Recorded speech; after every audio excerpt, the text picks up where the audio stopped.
All right, guys, I think we're good here. So, um,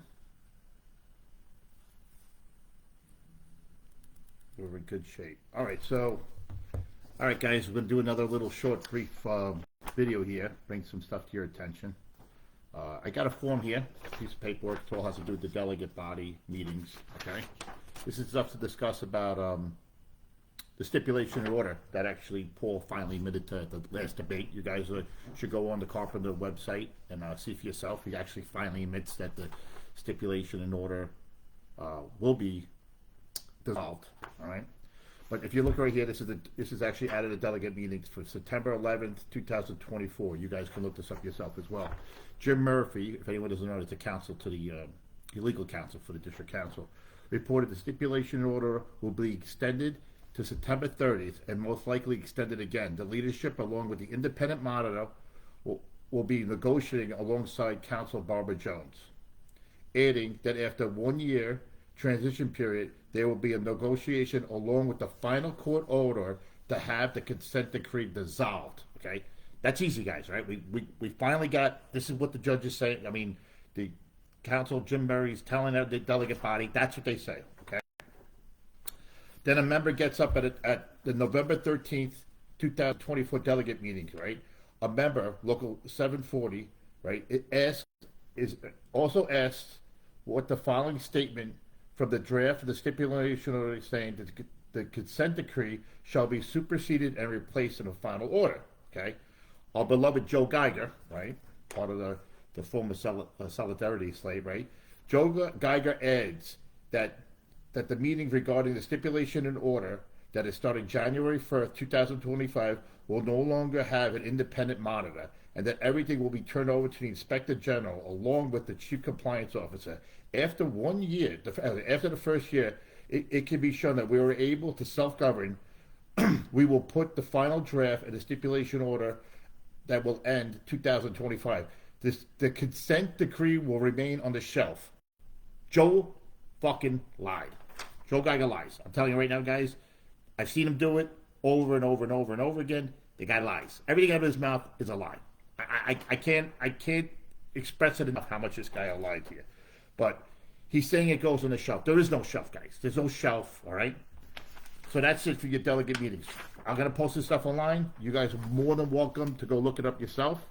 If you guys want to do the paperwork behind it, you're more than welcome to. Give me 1 second.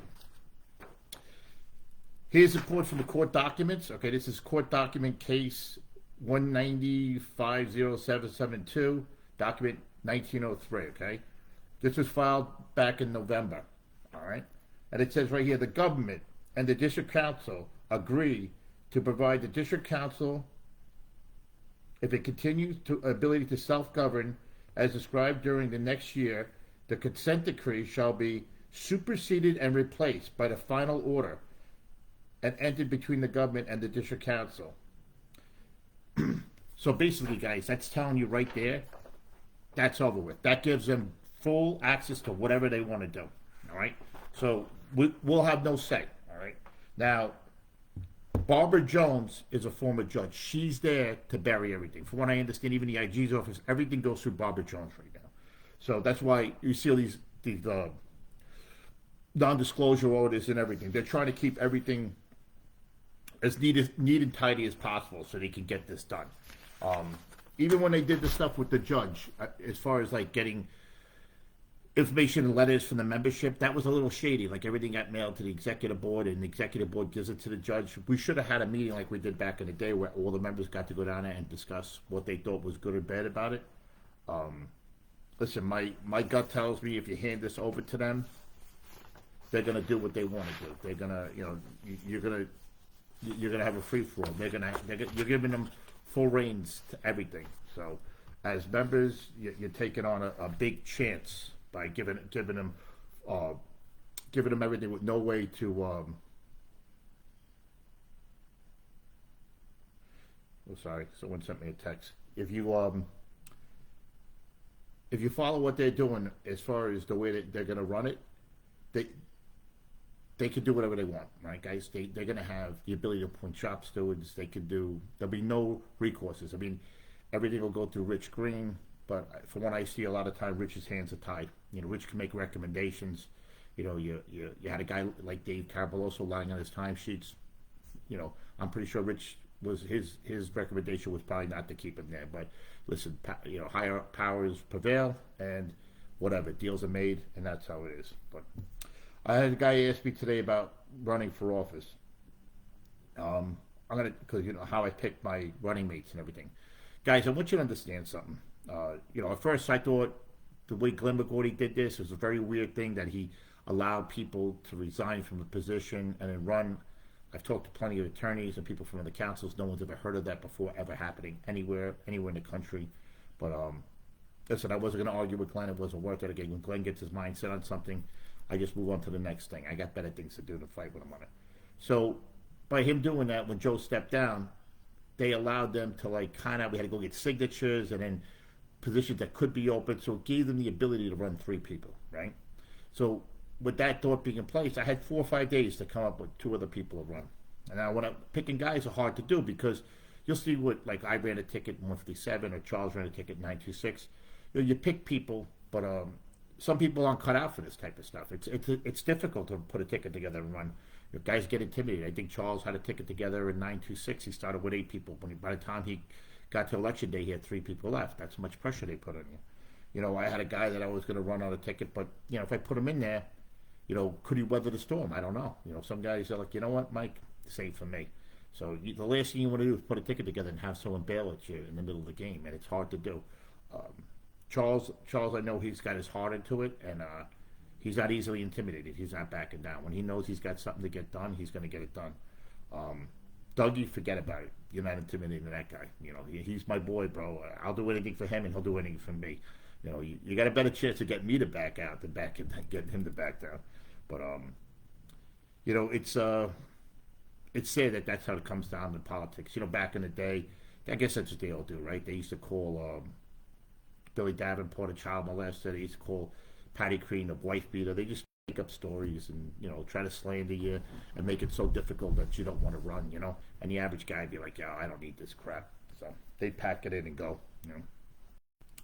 So that answers that question as far as, you know, why I think it was a big issue running and putting a slate together. It's not as easy as everyone thinks. You know, everyone has an opinion on how to do it, right? But you don't see too many people doing it. So, you know, it's not for the faint of heart. You know, I understand some people have families and kids. I understand why you don't want to do it. You know, financial burden, time, you know, energy. It's mind consuming. They want to nitpick things, and you're not even fighting really the issues as much as you're fighting the bullshit that they put out there. So it puts us in a bad spot. So anyway, well, we're going to keep this a very short video. So basically, those are the things that what we had for the delegate meetings. It explains more about the stipulation and order. Guys, the key thing here is a lot of people ask questions, but I want to be honest with you. This election's important. You know, if we allow them to be there and walk into that courtroom in November, we have a problem. You know, they're not working on our better behalf. You know, I mean, their history right now, how things are going, shows like it isn't. Doesn't take a blind man to see it. You know, Dave's got his own little issues down there. You know, they want to talk about qualifications and what people are. I mean, I don't see how they're qualified to do anything. You know, but that's my opinion, right? I guess they don't think the same thing about me. Anyway, this is another thing, guys. This is just basically.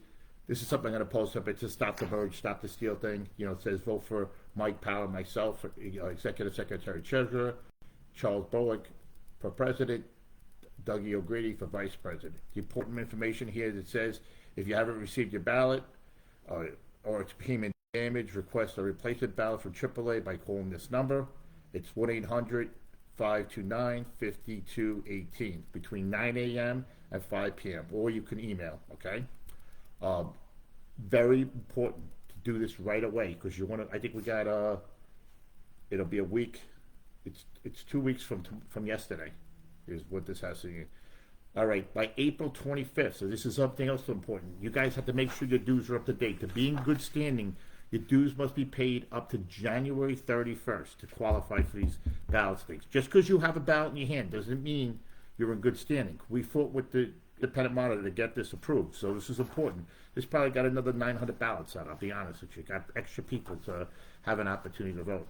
So, call up your local. Yeah, like I told everyone before, you can pay by the month. So if you have to pay it up, make sure you pay it up to January 31st, right? So February 1st. So on January 1st, the end of January, you're good to go. Pay your dues up to there, and then your ballot's going to count. But fill it out, get it in. Because what's going to happen when your ballot gets to AAA, it's going to go to a computer thing. They're going to scan it, right? It reads the barcode on the thing.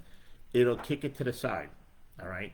And then they're going to rescan it again on April 25th. If it comes back, you're in bad standing, your vote doesn't count, and I'm gonna lose one of your votes. Don't let your vote be the one that causes us to deal with Paul Caperso and Dave Cavaloso and Adam Hawkins. All right. Let's send these guys packing. Let's show them that the membership cares about this union, and we're ready for change. We're ready to move forward, guys. We want to start fighting for our work. No more rubber stamps. You got to have someone in that room that doesn't have side deals going on with everybody. So, like I said, okay, and guys, it also says here, all ballots must be returned to AAA on April 30th by 5 p.m. All right. The fate of your district counts are in your hands now. All right. So great words to understand, guys. It is. I did everything I could do. All I could do now is remind you, keep telling you, I'm getting great feedback from a lot of people, and I feel very positive we have a good shot here. This will be amazing if we pull this off. We'll be like, not only will we the only council in the country that votes one member, one vote, which I think is important. It'll be the first time in forever that a rank and file member put together a ticket and actually came in as an incumbent and took out the top people. But it's important, let's send that message, and let's send it hard. I mean, let's every vote counts, guys. I want everyone. I want you to call up your friends, send a text message, forward a text message, get everyone in. I say, guys, we need these votes. We need these votes. I mean, every single vote counts. I don't want to win by one vote. I want to win by 100 votes, 1,000 votes. All right. I want to send a message to these guys that if you don't do your job, we want transparency. We want accountability. If you don't do your job, we're going to send you packing. That's my motto. So guys, I'm going to post all this paperwork along with the information. You guys are willing to read the information I hear. You can verify it yourself. Do the delegate meetings, minutes. But it helps us out with what's going on. As far as somebody asked me about some stuff today, I think 375 Park Avenue, someone called me today, said to me it's going to go open shop. I think the concrete's good, but I think the rest is going open shop. I'm going to have to verify more about that information before I share it. I'm looking for woodworkers if anybody's interested. I'm also looking for carpenter foreman that's willing to work for drywall interior business. Good company. I'll give you the information when you contact me. But they're a good company. They've been around a long time. I know some guys have been with them like 30 years. So if anyone's looking to be a foreman and run the show, this might be a good move for you to move up with this company. Woodworkers are big. Like I've been trying to tell a lot of guys, definitely a part of the industry you might want to step into. Like I said, along with ceilings and hardware, it seems to be like the specialties that do very well. So I think we're down to like 16 days. I can't believe it. 16 days we'll be counting this. By this time next month, I could be your next EST. Go. Amazing, huh? Or somebody else asked me today if I ever wanted to hold office like this. Listen, there was a time and day I was going to be an organizer or something like that, but I did well in the field, and I always did well. I like working. I didn't mind doing the work back then. You didn't want to deal with the politics. A couple of times I was going to go in there, and I just saw the working nature of what was going up the council. I was like, I can't be dealing with this. So I decided to, keep myself busy and network and do my own thing on the outside, which no complaints from me. But every time someone, sometime in life, I think things draw you to where you belong. And I think that I probably should have done this many years ago and stepped up to the plate. But now I feel like it has to be done. I'm up towards the end of my career, but this will extend my career. I'll probably stay around another 10 years now. But that's all right. It's for the right thing to do. It's for a good cause, and it's for the members and their families. And to me that matters. That's more important than anything. I wouldn't take this job. I wouldn't go for it if I didn't think I could make a difference. I'm already reaching out to some contractors I know and developers trying to set some stuff up. I got a friend of mine, his buddy was just appointed by Trump as the head of the labor department for the labor department in DC. So that's a great contact to have, right? So he sent out a letter for him, or for me to get in contact with him. So I'm waiting to hear back from him. You know, have contact with the labor department. The head of the labor department would be big. My other buddy knows the head guy from the building department in New York City. He's actually setting something up with him as well. So that's basically it, right? We'll just move forward with that stuff. Hopefully it will get us in the right direction. That's what this is all about, guys. It's all about networking and meeting with people and getting the fine-tuned tone to everything and getting our contractors into bid work and see where we can move forward to get our members back to work. You know, every job counts. You know, that's the way I look at it. And like I said in my last video, if you look around the rest of the country, they're in a different, you know, they're not doing as bad as we are as far as governing the work. And I think a lot of it's because we didn't put the most competent people in there to monitor what we have. You know, guys that sex me thing that they're playing golf, they just listen, guys. You can complain to me all you want. My best advice is, you know, document it. If you're willing to make a statement, call the IG's office. You know, I hear your complaints, guys. I've heard 100 of them. You know, but if you give me the power to make a difference, and I'm sitting in that seat in that corner office, believe me, things will change. You have my word on that, and I won't back down. My word means a lot to me. So. All right, guys and ladies, all right? I'm wishing everyone luck and a happy Easter coming up this weekend. Like I said, do you guys get your ballots in? Get them filled out right away so you don't forget. Get them in the mailbox. Call your friends, call your families, anyone you know is getting a ballot. Remind them. You know, don't hold back. You know, forward a text message reminding everyone if you can. You know, join the Carpenter for Accountability slate. You can send an invitation yourself on here and invite people you know. The more the merrier. You know, I'd like to get that going. I'm working on that thing I was telling you about, a clip to help apprentices, you know, navigate the unemployment system. It's been a while since I applied for unemployment, so I'm just trying to figure it all out. I have a friend of mine that knows a little bit. He was breaking it down to me a little bit, but I kind of figured it out. I think they just, you know, the apprentice needs to have the paycheck in front of them. They were telling me, and you can navigate through it. But I could see where a kid's getting a little confused, so let's not knock anybody. And if there's an issue with somebody, I'll make a little tutorial video and we'll put it out there. Maybe I'll put it on my Facebook page. It'll be there. If somebody needs it, on my YouTube page. And they can download it and watch it themselves. Maybe it'll help them get through that stressful point, you know. Some people are stressful when they get on a computer. All right, guys. Everyone have a good weekend. Tomorrow's Friday, so it was great to see you all. Get those ballots to the mail, and thank you all for your support. Talk to you soon.